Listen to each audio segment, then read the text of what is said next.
Hello Math130 students. We are going to pick up on page 3, section 3.2, all about solving systems of linear equations by the substitution method. So what we're going to do is that we are going to plug one equation into the other. So what's really nice about example number 1 is that we have the y variable very isolated. So this is what we have for the y variable. We have y is equal to negative 2x minus 2. So that means I'm going to rewrite that second equation. So I have my 7x plus 3y equal to a negative 9. So that y, this is where I'm going to plug in all of that equation. So I'm going to rewrite it. 7x plus 3. And inside parentheses, I'm going to rewrite what that y value is. Remember, it is negative 2x minus 2. And don't forget it's equal to negative 9. So now what I'm doing is I am going to distribute. So 7x minus 6x minus 6 is equal to a negative 9. So that tells me I can combine my 7x and my negative 6x. That's going to give me a positive 1x minus 6 is equal to a negative 9. So I'm going to add 6 to both sides. So I can have that x is equal to, and negative 9 plus 6 is going to give me a negative 3. So from the ordered pair, your solution, you're going to have an x value and a y value. So you just found your x value to be negative 3. So the next thing you need to figure out is find your y value. So to find y, we are going to let x equal negative 3. If x is equal to negative 3, then we have that y is equal to a negative 2x minus 2. That was my original equation. So y is equal to a negative 2, and that x that we're plugging in is a negative 3. So now we have negative 2 times negative 3, which is a positive 6. Minus 2 gives me a positive 4. So now I have that my y value is equal to 4. So that solution is negative 3 comma 4. So let's go ahead and try that again with number 2. So again, we have our y variable that's isolated. So this is what we're going to plug in every time I see that y there. So I'm going to go ahead and write this out. So I have 2, and there's that y that I'm going to be thinking of, minus x is equal to a positive 6. So 2 parentheses, and what I'm going to plug in there is that y value, so it's that 1/2 x plus 3 minus x is equal to a 6.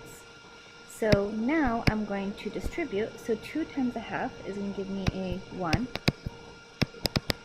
And 2 times 3 is going to give me a 6 minus x is equal to 6. So now if I have positive 1x and a negative 1x, those cancel. So I'm left with the 6 is equal to 6. But if I were to subtract 6 on both sides, you're going to get that 0 is equal to 0. Whenever you get 0 is equal to 0, remember you get infinite solutions.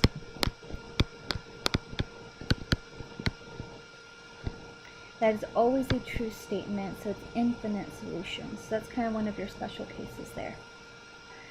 We're going to do the exact same thing for these questions. Now they're looking at, let's say, the variable x, since x is isolated. So now I'm going to plug it into my x variable. So negative 5, I have that x that I'm thinking about, plus 3y is equal to a positive 8. So negative 5, and the x is y minus 2 plus my 3y is equal to 8. So I'm going to distribute that negative 5. So negative 5y plus 10 plus 3y is equal to 8. So negative 5 plus 3 is a negative 2y plus 10 is equal to 8. So I'm going to subtract 10 from both sides. So that negative 2y is equal to negative 2 and I'm going to divide by -2 on both sides so that y is equal to a +1. So now that y is equal to +1, I want to find my x value.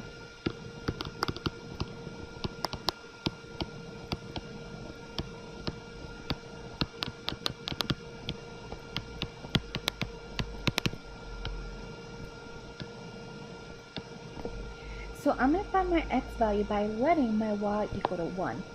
So I know that I have x is equal to y minus 2. So x is equal, and remember, we're saying that my y value is equal to 1, and I have minus 2. So if I have 1 minus 2, that's just going to give me a -1. So my solution would be a -1, +1. So the x is -1, and my y value is a +1. So -1, 1 is going to be my solution. Now I'm going to do the exact same thing for problem number 2. The only thing that's going to be a little bit different is I want to get the x by itself. So to get the x by itself, I'm going to subtract this 5y to both sides, so that x is equal to a -5y plus 4. That means every time I see an x, that's what I'm going to be plugging in. So I have a 3x plus 15y is equal to a -1. So 3, and now my x value is a -5y plus 4 plus 15y is equal to a -1. So now when I distribute, a -15y plus 12 plus 15y is equal to a -1. So the 15y's cancel out. So you're left with 12 is equal to a -1. Well, you can add 1 to both sides if you want to do that. That will give you that 13 is equal to 0. This is a contradiction. Because this is a contradiction, you say that this is no solution. This is not possible. So that is going to be our other special case that we do not have a solution. Okay, so continuing on with section 3.2, we also want to find the system by addition or the elimination method. So here what we're going to have to do is we're going to have to eliminate one of these variables. Let me see if there's an easier one to start with. Doesn't look like it, but that's okay. So my goal is to eliminate one of the variables. So if I have x's, I have 5 and 7, and for my y's, I have 4 and 12. So remember, these are my x's, and these are my y values. So now you just have to choose. Do you want to get rid of your x value, or do you want to get rid of your y value? Well, for me, it doesn't really matter, but I guess since I like 4 and 12, I'm going to get rid of my y's. So if I'm going to get rid of my y's, then that means I'm going to multiply the very first equation by 3. And when I multiply that first equation by 3, I'm going to get a 15x plus 12y is equal to, and don't forget to distribute that 3 all the way across, so that 3 times a -20 is going to give you a -60. And this bottom equation just gets carried over. So you have your -7x minus your 12y is equal to a -4.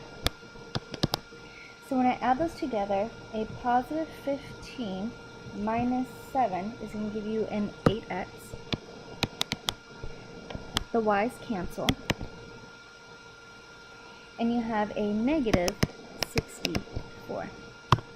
So I'm going to divide by 8 on both sides. So that -64 divided by 8 is going to give you a -8. So now you want to find your y value.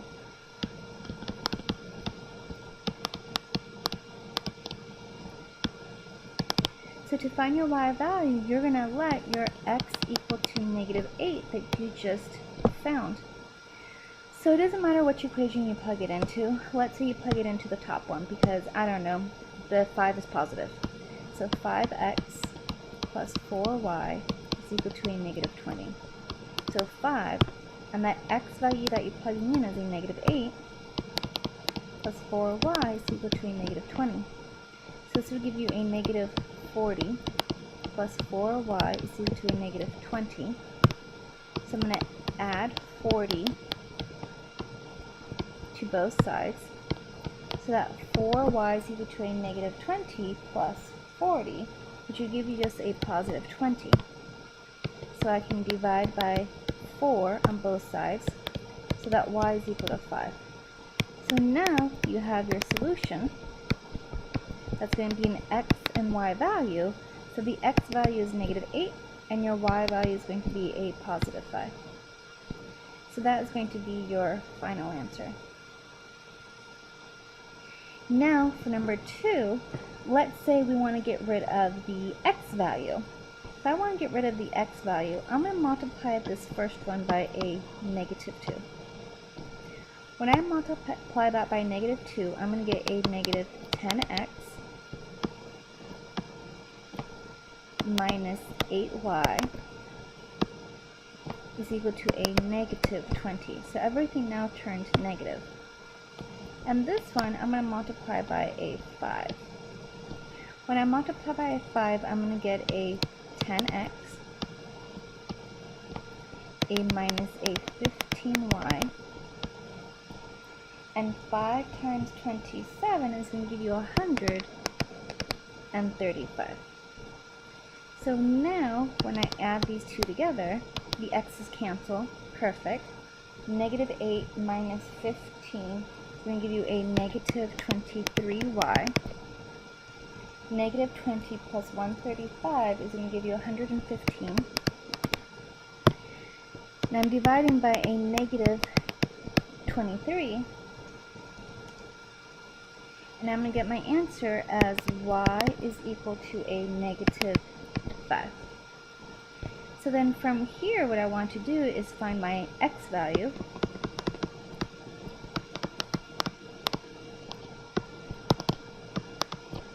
So to find my x value, I'm going to let my y equal to a negative 5.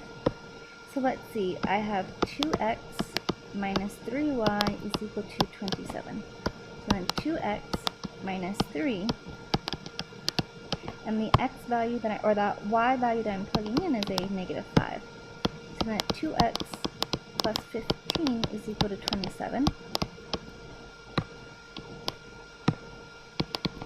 So I subtract 27 minus 15, and I get 12.